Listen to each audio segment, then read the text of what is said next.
All right, so let me just share my screen and I'll get my presentation up here. All right, can we all see that? Should say employer services. Excellent. Okay, so like Brianna said, my name's Dusty and I am a job developer at Meta Employment Services here in Belleville. So what that means is that I help kind of bridge the gap between job seekers and employers to help job seekers get their employment goals and to help employers staff as well as train. And there's some training options and funding options for wage subsidies training as well. Sorry, wage subsidies funding as well that I'm going to talk about. All right. Okay, so I wanted to mention that Med Employment Services is part of Employment Ontario. So our services are all free of charge. We are funded by Employment Ontario. We also have one federal program as well. And what we do is we're a one-stop shop for all job search needs, as well as, we try to do everything we can to help employers with funding with hiring as well. I'm sorry, the presentation seems to be having a mind of its own, so I might have to go back and forth here, so just bear with me. I didn't put automatic slide changes, but it's doing what it wants to do. All right. Oh, and we're coming up to our 40-year anniversary, so I put over 35 years, but just because technically we can't say 40 yet, but we're pretty close to our 40 years. I believe it's this year. Okay, so going through just a few bullet points on some things that we offer. So we assist with job postings. We have a website as well as we can post on our social media accounts. We can pre-screen and phone interview options. We can do information sessions, host job fairs. Obviously now that's a little bit different than we used to. We used to have them in person, but we still have, like I said, we kind of do everything that we can think of to help employers. So if an employer ever has an idea of something that they want to do, always reach out to us. We're not going to say, we've never done that before, so we can't. We're pretty creative. We're pretty flexible. We try to do everything we can to support employers in our area. So if you have an idea, let us know. All right. We have training and workshops. We like to think of ourselves as the go-to for the community. So maybe not the go-to, but we like to know what's going on in the community. So if you ever have any questions, we might not be able to answer them, but we'll definitely do everything we can to get you to the right people. And then, like I mentioned, we have training incentives and grants, which I'll get into more in detail later. So I just took a snippet of our current job board. Actually, this was a few days ago. But as you can see on our website, we have a little section with a job board.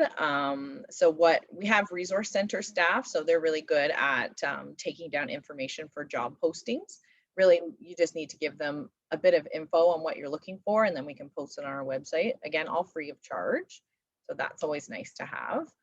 And we'll always ask if you want to post on our social media as well, and we can do that too, just to get the word out a little bit more. I mentioned pre-screening and phone interviewing. So pre-screening, so we would have a job post on our website. So you'd get in touch with our resource center staff and let them know kind of some key requirements you're looking for. And what they can do is they can pre-screen for those key requirements and forward resumes. Now, we always say that we have to forward all of them because if the client is applying on our website, it's only fair that it makes it to the employer. But we will indicate whether or not they pass our pre-screen, and it's up to the employer to determine if they are going to call them or not, whether they pass the pre-screen or not. All right. And we always say, make sure the key requirements we're given are easier to tell, like on a resume. So for example, if someone says, okay, well, I need someone that's really motivated, right? Like we could talk to them and they could look very motivated on a resume, but that's really hard to tell, right? So things like, they have 5 years experience in construction, like that's an easy one to pick out, right? Or they have a G level driver's license. So that kind of thing, okay? There's another option that we recently came up with the idea to have. So phone interviewing. So on some of our postings, you'll notice that some of them say guaranteed phone interview. And what that is those few key requirements or questions that you want us to ask. Our resource center staff will collect the resumes and they'll call the individual applicants to ask those few questions. And then they'll share the results and report back to the employer. So a lot of employers do like to have the resumes come directly to them, but other employers do like that little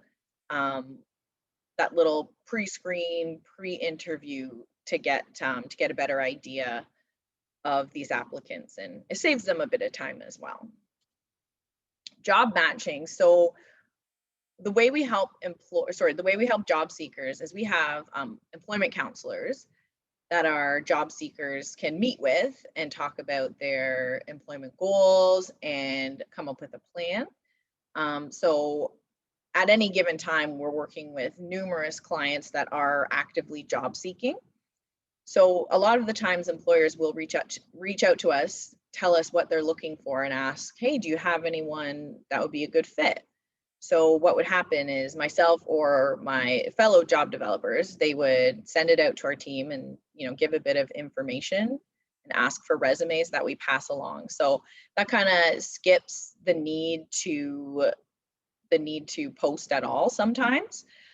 So that's really nice, especially that you have someone who has sought help, so you know for sure that they're job seeking, right? I know a lot of employers have said, they put out a job posting and then people will apply and they'll call them and never hear back, or they'll even call them and invite them for an interview and they'll never show up. So that obviously is disheartening, and it happens to a lot of employers. But usually if they've come to us and they're working with us actively with an employment counselor, at least you know that they're genuinely looking. So that's always nice there. They might, you never know, they might not even be a good fit, but at least we have that first little bit of contact and we can give a little bit more information than if they were to apply on their own, right?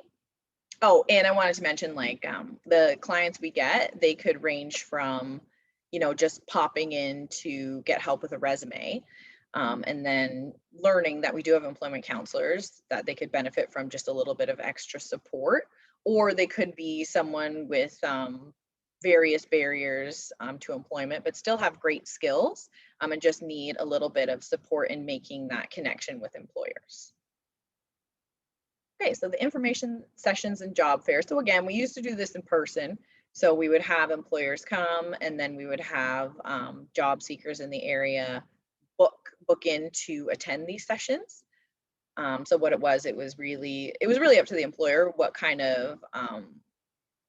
of setup they wanted, whether they wanted, little booths, or whether they wanted it to be more of a presentation, like in one of our presentation rooms. And then you just kind of give information about the business, and sometimes they would take resumes, sometimes they would just kind of go over the way to apply. But either way, it was great to have that connection between the employers and job seekers. And now we could do it virtually as well. Again, just let us know if you're interested in something, and we usually do everything we can to make it happen. All right, so I did want to mention, so someone that's, started a new business, they may, and have never hired before, they may have some questions about some things to think about when hiring. So obviously we're not the experts in this area. I would say the Small Business Center is about starting a new business and getting things sorted for your employment. But obviously we're here and we talk to a lot of employers, so we kind of know little things that they might look for in hiring, right? So always make sure if you want to have reference checks done.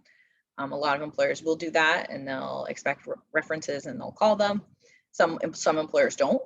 Background checks as well. Decide whether or not you need that and what level you would need. So the vulnerable sector screening is the highest level, so that's what you would need if your industry works with a vulnerable population. we need that as well, working with clients, because we get personal information, right? So it's not just working with children, it's kind of working with anyone that you would have information about.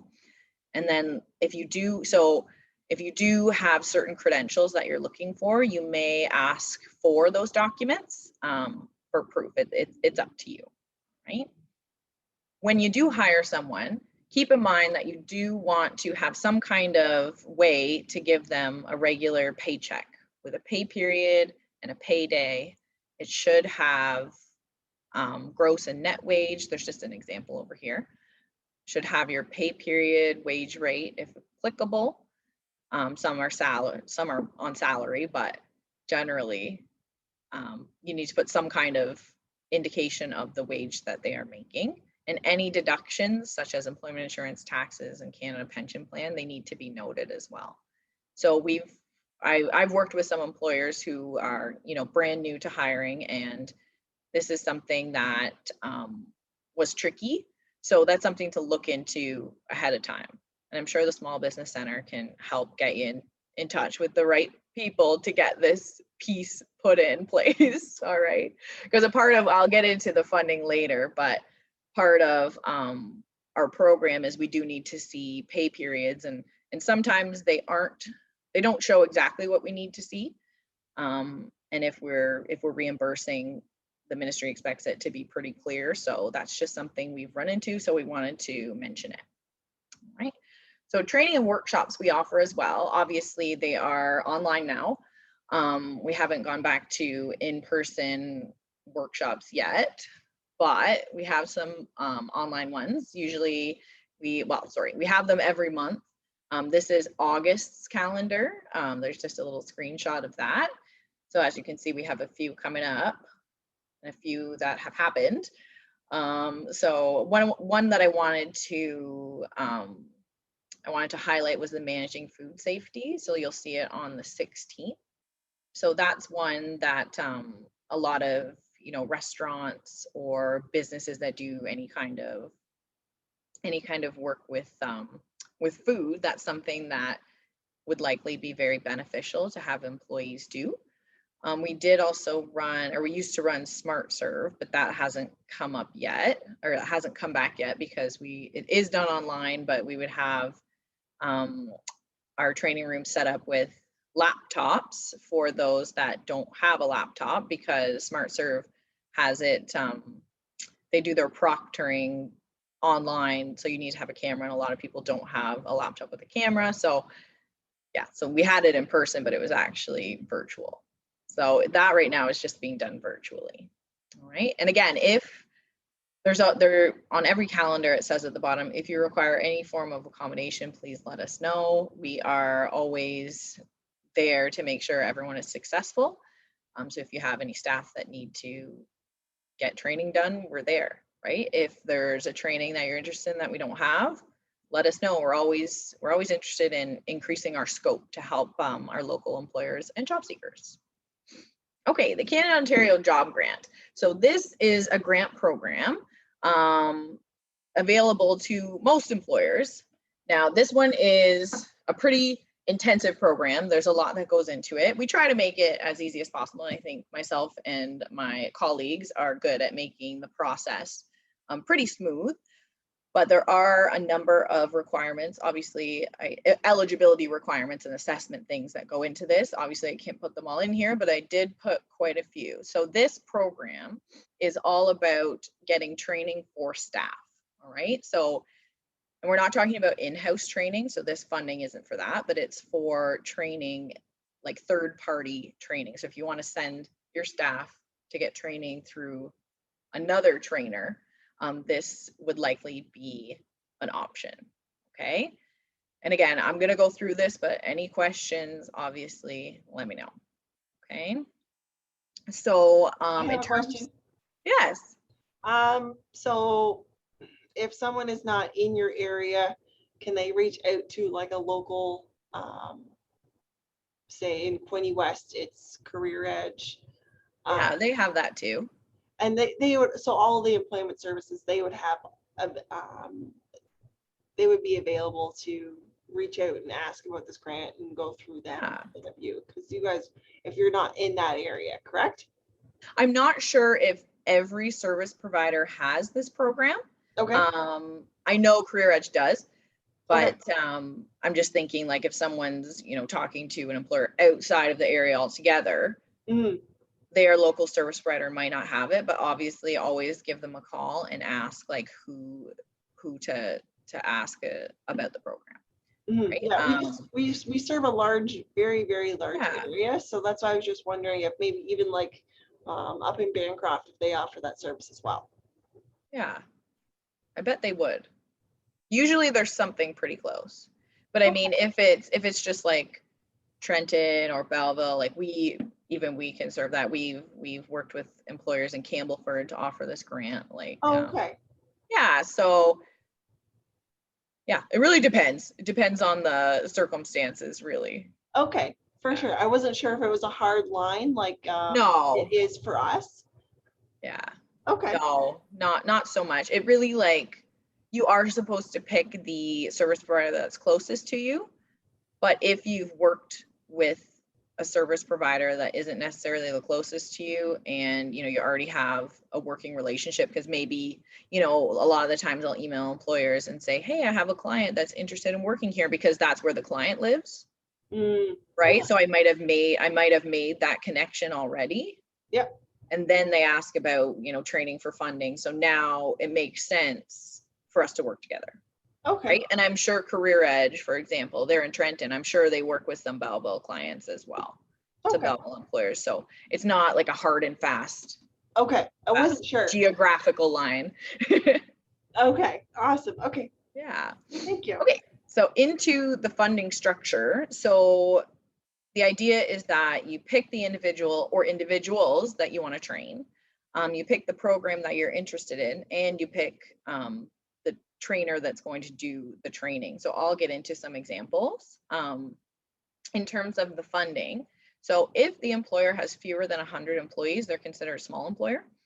And the government, so the ministry contribution would be 5/6. I can never say that fraction. 5/6 of the eligible training costs, up to $10,000 per individual. And that means the employer would cover 1/6 at least. If there's other ineligible training costs, they would cover that as well. Right? If it's 100 or more employees, the government contribution is a half, and still up to $10,000 per individual. All right. Here's some examples. I just, went through my brain with the employers that I've worked with most recently. So these are just some examples of some training we've been able to fund. So we've done licensing training. We've done canine behavior first aid. I know there's a lot of what am I trying to say? I don't have any words today, it turns out. Great day to do a presentation. We worked with a lot of like doggy daycares, for example, and they like to have their staff trained, right, with the proper ways to help a dog if they're in distress, or proper play is another one that they did as well. So that was good, and that's good for their industry for sure, and it gives them confidence as well, right? We've done CPA courses, so people to become accountants, not any kind, but professional development for sure. We've done some training for engineers to get continuing education units towards their certifications. We've done gas technician training. We've done HR development. We've done a ton of stuff. Really, if you're interested in getting your staff trained in something, let us know, and we'll go through, we'll probably ask a bit of information about it, and we'll go through the eligibility criteria. All right. A few key points. Like I said, there's a whole ton more, but these are kind of the ones that pop up most often. So the first one is that training can't exceed a year in duration. So kind of tricky sometimes, because if you want to send staff to like Loyalist for a program that's longer than a year, unfortunately, it would not qualify. The training must take place in Ontario, and it must be for a job that takes place in Ontario as well. So that staff member needs to be working in Ontario. The training must be at least $500 per day or over 1 week. So if it's too short or too inexpensive, unfortunately, we're unable to fund that. at this time. All right, training that's required due to legislation, regulation, or policy is not eligible. The application must be submitted, assessed, and approved before the training starts. So I've unfortunately, I feel so bad, but some employers reach out and they say, hey, I just heard about this COJG program. I have someone in training right now. Like, can I get the funding? And I feel so bad because it has to be approved before they start, and they've already started. But they know for next time. Employers must have WSIB or some kind of alternative workplace safety insurance coverage in order to access this funding, or any through Employment Ontario. Now, this one I always like to mention because some employers will say, well, it's not mandatory in my industry to have WSIB. However, in order to get the funding, the ministry does expect that you opt to have that or some kind of alternative workplace safety insurance. All right, so that one makes some employers ineligible, which is no fun. All right, employer must also have third-party liability insurance, so like business insurance, to cover in case there's some kind of issue. Normally, that's not an issue. Pretty much everyone has business insurance. Another one is that business owners are not eligible as trainees, which is unfortunate because a lot of businesses are just one person, right? So you would think that the ministry would be okay with them getting funding for training, but unfortunately not. Okay, and senior management at large employers, so over 500 employees, if you're in senior management, so like an executive director, CFO, something like that, they're not eligible as trainees. We haven't come across that a whole lot, but that's just something to keep in mind as well. Okay, so that's the COJG program. So now I'll get into incentives for hiring. So we do have a program. The idea of it, well, we have a couple programs. The idea is that we have funding that we can offer to employers that take on new staff, and it's meant to offset the costs of taking on someone new, right? So giving them training time, and this part is in-house training. All right, so the way it works is an hourly wage reimbursement for the new employee. So as I mentioned kind of earlier, what we would do is we would take a look at the individual, see what kind of training they would need based on their background and experience. So if they're going to need a lot of training, the amount of the funding would be a lot more than someone who is if they're perfectly set up for the job and they have the best experience in the world, then we likely can't even do funding. But if it's someone that, for example, has been, out of the workplace for a while, or maybe they, had worked in this industry before, but they left to do something else and now they're coming back. Usually there's some reason that we can justify offering funding. But like I said, the amount is based on the amount of training they're going to need, essentially. So a lot of employers will ask, what percentage will you cover? How much will you cover of this person's wage? How long will you cover it? It really depends on that individual. It's not like we'll always cover 50%. It depends on the individual for sure. Okay, if we feel that they might need more support, then we'll make it longer, because throughout the contract as well, we are there doing check-ins, making sure everything's going well, offering problem solving if things come up. So we're there for support as well. So if we think they're going to need additional support, we'll make it longer. We'll likely cover more of the wage, that kind of thing. All right. And this, again, since it's a government program, there are eligibility requirements that need to be met, but always ask and we'll let you know. Okay, we also have another version of this funding. It's the same program, but a different way to kind of deliver it. We call it the test and hire. So this is for a trainee that is pretty well suited to the job. It's really just for them to see if they're a good fit. So it's a short reimbursement. It's a reimbursement of their full wages for the job test period, which is 1 to 3 weeks, which we determine, again, based on their background and skills. And it's designed so that the candidate and the employer can see if it's a good fit, actually being, you know, because when you get a resume, you do an interview, they may seem like they'd be great, but you don't really see exactly what the job's like until you get into it, right? So that's kind of there for that. And same thing, we're there for support for the employer or job seeker, and there's eligibility requirements as well. Okay, there's also apprenticeship bonuses. So if an employer is hiring an apprentice and getting them officially set up with the ministry, which I'll talk about in the next slide, there are bonuses that we are able to offer for signing them up and for keeping them for at least 6 months, right? So it's called the initial signing bonus is $1,000. So that's at the start of the apprenticeship. So we just need to see that training agreement with the ministry, just showing that they are officially an apprentice with that business. And then in 6 months, well, we do check-ins before that, but if they're still there at 6 months, at the 6-month mark and still in an apprenticeship, there's a $1,000 completion bonus, right? So that's something as well. And this can be combined with the regular wage subsidies funding as well. Okay. So for an apprenticeship, so as I mentioned, they need to be set up as an official apprentice. So if an employer has someone they're interested in signing up, they need to go to the local Employment Ontario apprenticeship office. I have the Belleville one and the Kingston one, the contact information there to let them know, and they'll take you through what needs to be done. If the employer hasn't been approved as a sponsor already, someone from the apprenticeship office will contact them to confirm they qualify, right? Please know, in order to access any Employment Ontario funding, like I mentioned before, you must have third-party liability insurance and either WSIB or some kind of alternative workplace safety insurance, even if it's not deemed mandatory in the industry. So as I mentioned before, even if your industry doesn't require you to have WSIB, you have to opt to either get WSIB, you can get it even if you're not required, or some kind of alternative workplace safety insurance, something that is covering your employers in case of injury, okay?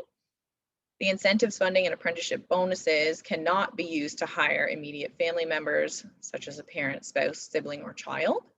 COJG can be though, so keep that in mind, the funding for training staff. So we've had some small businesses tend to hire their relatives.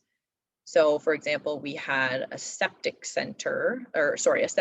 cleaning business he had hired his son and he wanted him to get the DZ license, and that was okay. That was okay to offer funding for that, but we wouldn't be able to offer the wage subsidies funding for that hire. Okay, he was already hired and working there, so it didn't matter, but they weren't asking for that. But it worked out to offer the funding for the training. Now his dad wouldn't be able to get it because he's the business owner, so that's the other thing. Okay, and another thing, all the funding paperwork must be completed before the trainee starts work. So again, we've had some situations where an employer has called and said, hey, we just heard about this funding. We just hired someone. They started the other day. Can we get it? Unfortunately, we can't backdate our paperwork. It's got to be done beforehand.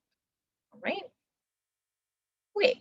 Again, we are not, I don't want to say we are experts in health and safety. Obviously, that's the Ministry of Labor. But we always like to give whatever knowledge we can to businesses, especially if you're just starting. So I just wanted to put up a little checklist for things that need to be considered when hiring a new staff member, and posting requirements as well. So you want to make sure that everyone in the workplace is aware of their duties and responsibilities, that they know they have the right to know, participate, and refuse unsafe work. So for example, you can't ask someone who's untrained to hop on a forklift. All right, they have the right to refuse that without penalty. So that's the next one. Is everyone aware that they cannot be disciplined for obeying health and safety laws or cooperating with Ministry of Labor investigations? Is everyone aware of their rights under the employment standards legislation?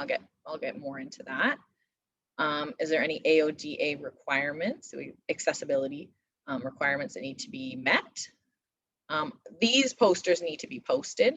So the Health and Safety Act, and I'll kind of show you where that is.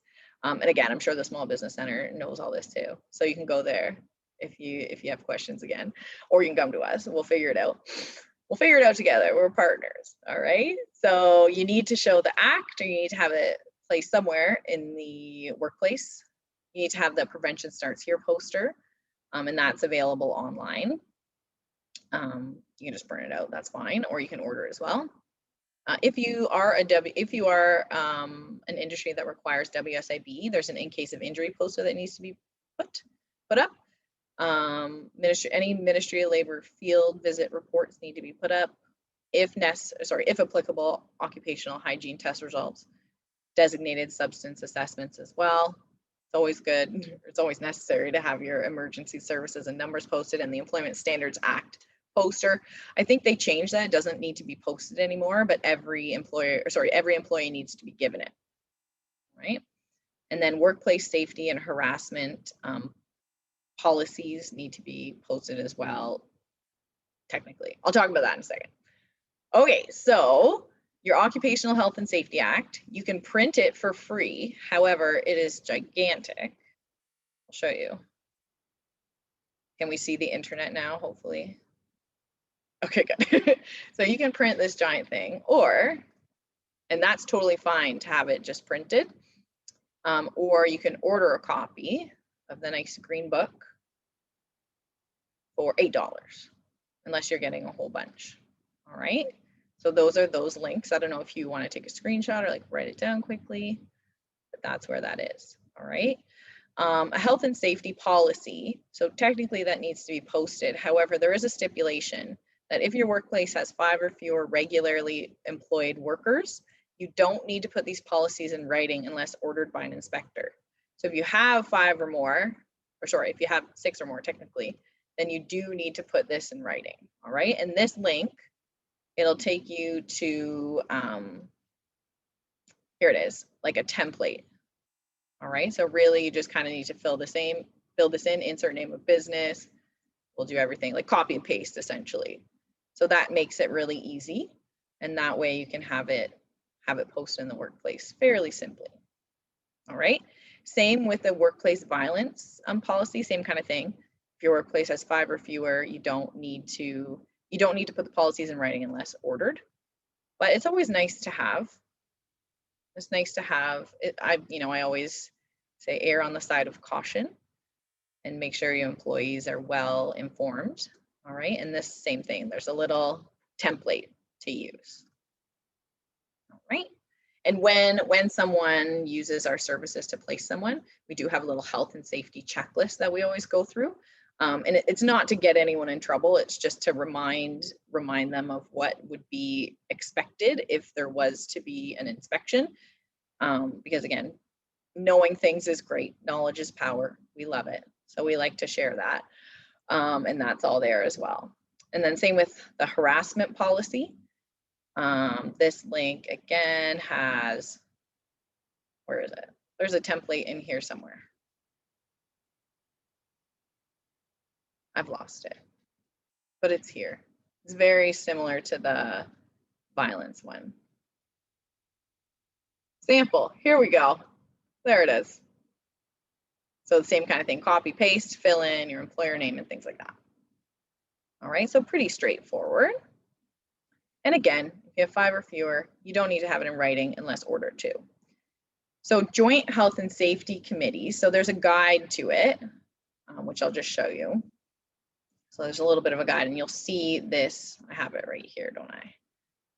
You'll see this little table that tells you your requirements. So if you have 1 to 5 employees or workers, you're not required to have a joint health and safety committee or a health and safety representative unless a designated substance regulation applies to your workplace. If you have 6 to 19, you're required to have 1 health and safety representative who is selected by the workers they represent. Right? If a designated substance regulation applies to your workplace, you are required to have a joint health and safety committee. So 20 to 49, you have to have a joint health and safety committee with at least 2 members. 50 plus, you have to have it again, and it must have 4 members. All right.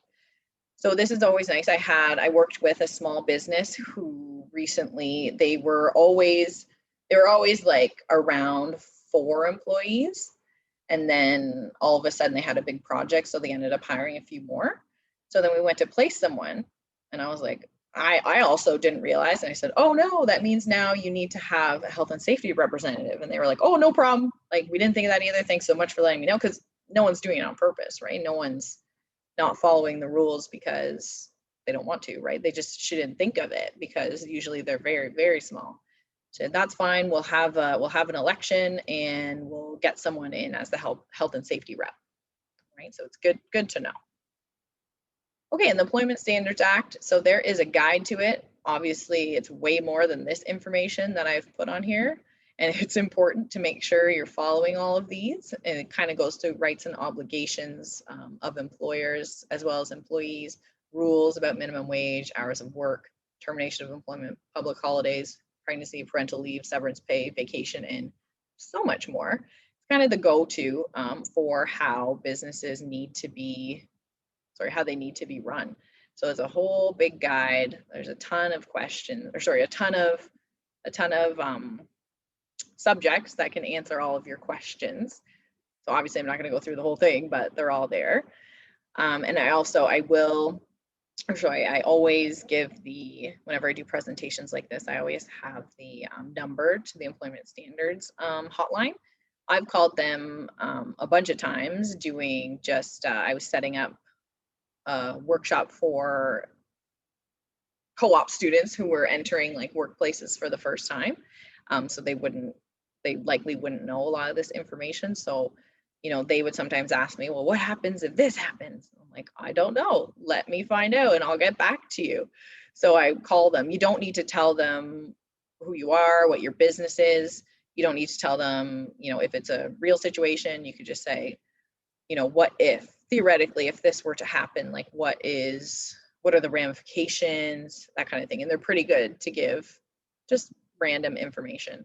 They never asked me those questions those kids came up with were funny, and they never asked me who I was or pushed me to report anything, which weren't real anyway, but they were just curious at the time. But they were knowledgeable, and it wasn't too long waiting on the phone, so that's always good. All right. Here's the link to WSIB. It'll go through everything you need, tell you if you need to get it in your industry, everything like that.